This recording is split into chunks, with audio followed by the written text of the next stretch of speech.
Good morning.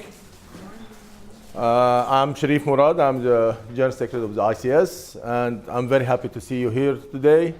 We have a wonderful weather in Bristol, at least for me, to experience a good weather once in Bristol every time I come in the winter.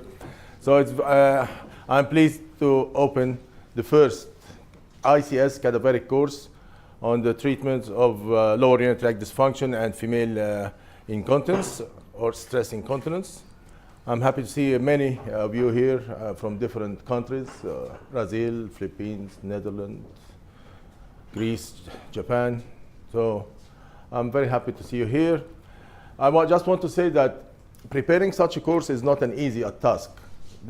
Even if it's a small course, but it takes a lot of work and dedication. And to start with, we had to think about who to be the director of the course, because we need someone to be oriented with everything. So we found the best is Dr. Hashim, and you will live 2 days with him and with the other group. And I want to thank the other teachers, Wael Agur, Marcus Drake, Jennifer, and Madhu. And tomorrow also you will add Talal and someone, Mohammed also. So I want to thank them for giving the time and the effort to come to help us in creating this course for the first time, which I'm sure it will be a success, because we prepared everything and the preparation was really tough. And I want here to thank the office, especially Avisha, who took the burden of everything to create the materials, to talk to the companies that will help us, and to talk, of course, to get the license and the approval of the lab here together with Hashim. So it was not an easy task, but I'm sure it will be successful. So I wish you a very successful 2 days of training and to get the benefit out of it. And I think that we'll have evaluation forms at the end. So I hope to see your feedback about the materials, the speakers, the place, and the preparation of the cadavers. And what do you think is better to improve ourselves in the next course on, and whether you would like it to be in Bristol again, or you might find some other labs in other countries. Because we have friends with ready labs in other countries, so we can either move somewhere else or keep in Bristol if you like the place. So thank you again, and wish you a very successful 2 days. Thank you. I forgot to thank the companies. I want to thank Boston Scientific, Allergan, Medtronic, Albin Medical, and Ethicon for helping us and giving the support, because it's very important, and you will use their products this day. So thank you again for all these companies. Thank you. Thank you, Professor Murad. Welcome to Bristol. So this is so I'm Hashim. I'm the urology consultant in Southmead Hospital, the Bristol Urological Institute. And my main area is female and functional urology. And I would like to welcome you all in Bristol. So if you guys do want to come and have a seat at the back, find some seats and sit down. So this is the first ICS cadaveric course, and we're really proud to have it here in Bristol. When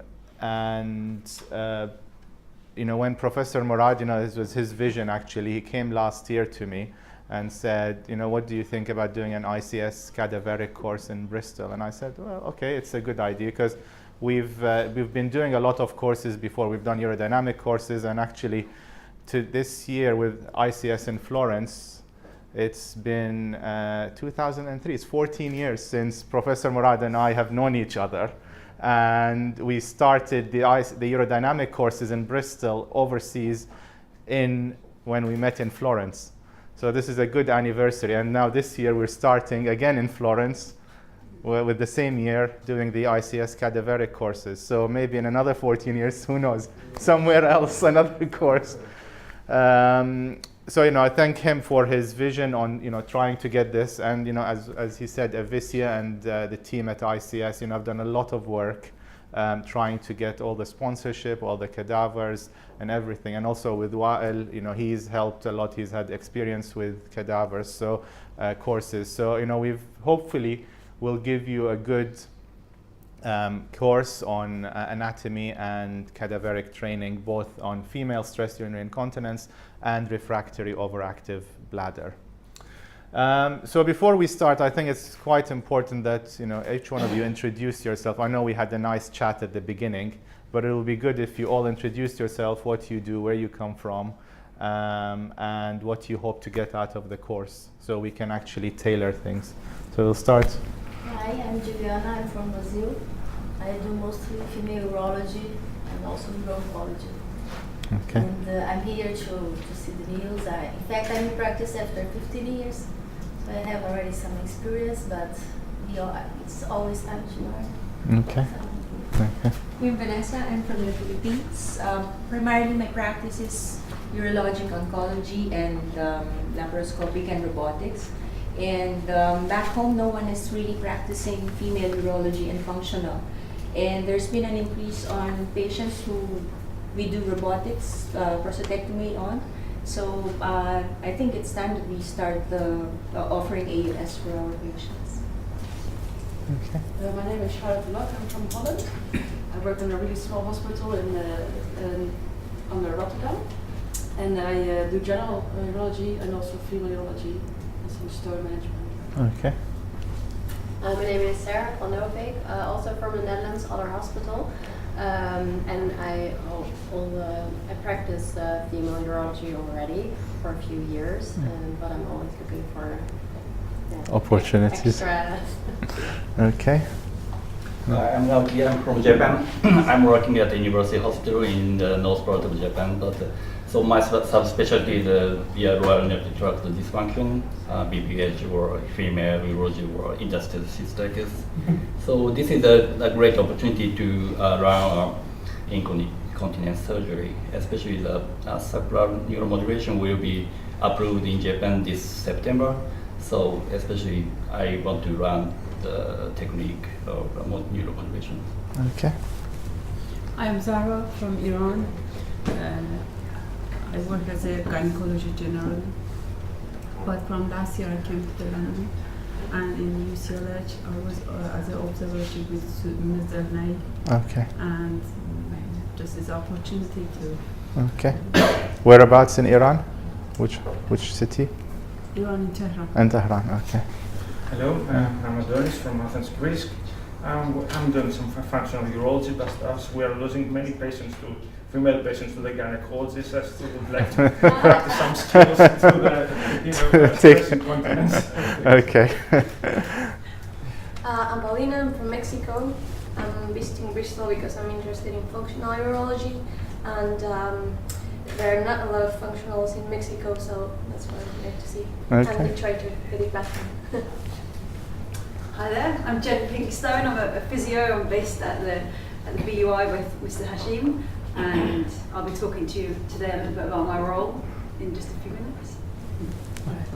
I'm Hiroki. I'm a Japanese urologist, and now I'm working in Bristol University as a postdoc, and my research industry is functional urologist. So hopefully I can help you today. Okay. Okay, so I'm Wael Agour. I'm a gynecologist from Scotland, from Glasgow. I'm a gynecologist by specialty, and I've been doing some continence surgery for a few years now.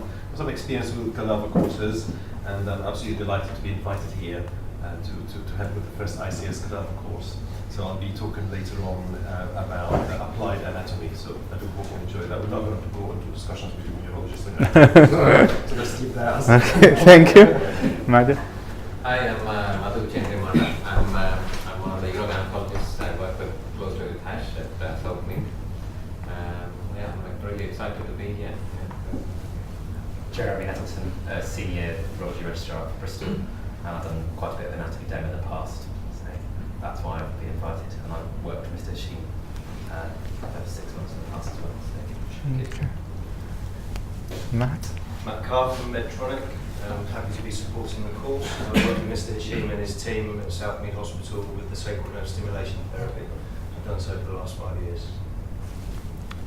Yeah, Nicholas here. I'm working for Medtronic as well. And just started in the world of pelvic health 2 weeks ago, so I'm very much looking forward to the talks. Where are you from? France. France, okay. Everyone knows Avicia? Yeah. The person behind all the emails and organization. And Dan? I'm Dan Snowden, I'm the Exec Director of the ICS. I'm just here to say hello and just proud to see this actually happening in the home of ICS. So thank you everyone for coming, and thank you to the organisers, our supporters, and everyone who's helping to make the programme. It's great to see this. Last but not least. Good morning, I'm Roger Blackmore. I work at the ICS office as well. I do graphic design and record webcasts. This morning I'm recording the lectures. Excellent. Good, so now we're all acquainted. We're a big happy family. So the main thing really about the course is be interactive. We don't like to stand here and do, just lecture. Stop us, argue with us, say you're doing this wrong. You have to be interactive. So this is our new hospital, well, 3 years old now, Southmead. So the Bristol Urological Institute is based here. The entrance is here, and to walk from there to there is about 250 meters. So, I never lose weight. I don't really know why. Maybe it's too much good food in the department. This is our team in Bristol. So Marcus Drake, who's not here yet, although he's got the shortest distance to come. He's the last person to be here. And then Paul Abrams, who is our who was the ex-general secretary for ICS previously, and also is retired now. Is one of my colleagues, and this is Jeremy here. So Bristol, all of you made it here, but Bristol is probably the 5th largest city in the UK, 5th or 6th, so it changes. It's the entrance to the southwest. So London is here, Heathrow, and then if you just go across, you get to Bristol. And then if you want to go to the southwest or the English Riviera, then you have to pass by Bristol. It's easily accessible. I don't know if people had difficulty, but it's an hour and a half drive from Heathrow. And we have a train station and an airport to most European cities on, assuming they don't get delayed for 4 hours on chartered flights like EasyJet. But we're famous for 2 things. This is the Bristol Suspension Bridge. So this is one of the iconic landmarks in Bristol. This was built, it was designed by Isambard Kingdom Brunel, who was a famous British engineer, but was actually built after he died. And it links both sides of Bristol. And today is a very nice sunny day. So after the course, you can actually, you can't walk. No, you can't walk to the bridge. Can you, Clifton? You can. Oh, it's a long walk. For someone lazy like me, I don't think. Yeah, you can walk to the bridge, and you have really nice views, and you can have lunch near the bridge as well, or dinner, or not dinner. What are you gonna have? You can have Pims. Yes, because we're having dinner elsewhere. This is the other one, which is the SS Great Britain. So again, you can see that as you go to the suspension bridge. And this is, again, designed by Isambard Kingdom Brunel. It was the first ocean liner to cross the Atlantic. So Bristol is actually famous for these 2 landmarks. This is Isambard Kingdom Brunel. So he was voted as the 2nd most famous person after Winston Churchill. This is a picture at Madame Tussauds Museum in London. Again, we do have some science. So we have a Bristol Aquarium. We have at Bristol, which is like a science museum, where children usually go there from school, and you can see a lot of science things. And this is a famous British actor. Does anyone know who it is? Any famous British actors? Are there no famous British actors? Sorry? Yeah? No, not Hugh Grant. It's Cary Grant. So he was born in Bristol. And then if you love shopping, we have Harvey Nichols, so you don't have to go to London. You can go to Harvey Nichols here. We used to have the Bristol Eye. They took it down. But Cabot Circus is an open-air shopping mall. So anyone, if you have time to go shopping, it's sort of an open-air shopping mall.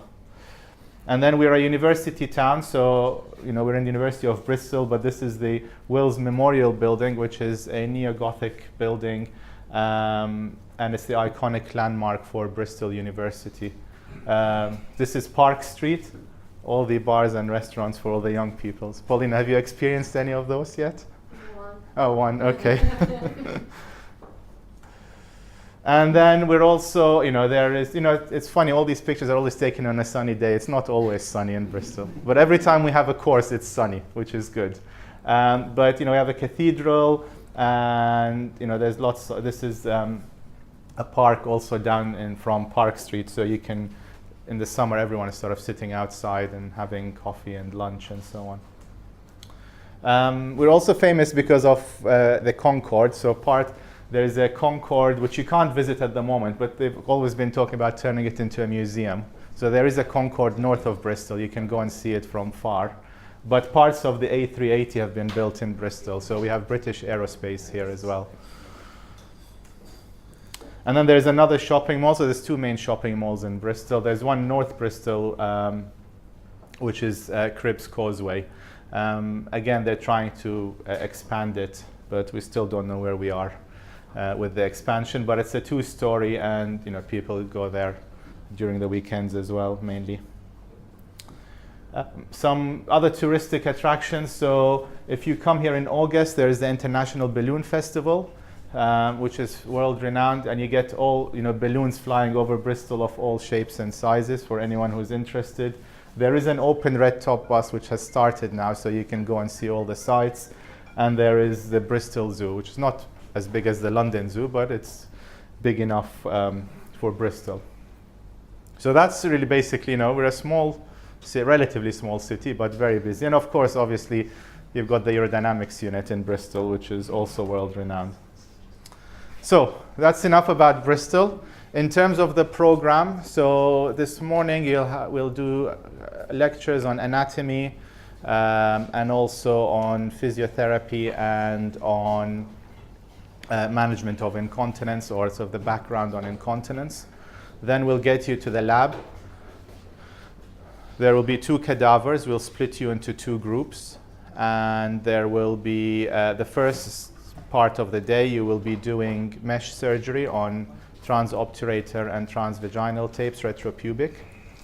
Then we'll have a lunch, which is here, and then afterwards we will do the open surgery with colpo suspension and autologous slings. So we'll try to give you the broad spectrum of stress incontinence surgery. And then tomorrow we will have also a short lecture on refractory overactive bladder with the new ICI guidelines that have come out last week with the new book. And then we would split you again in 2 groups.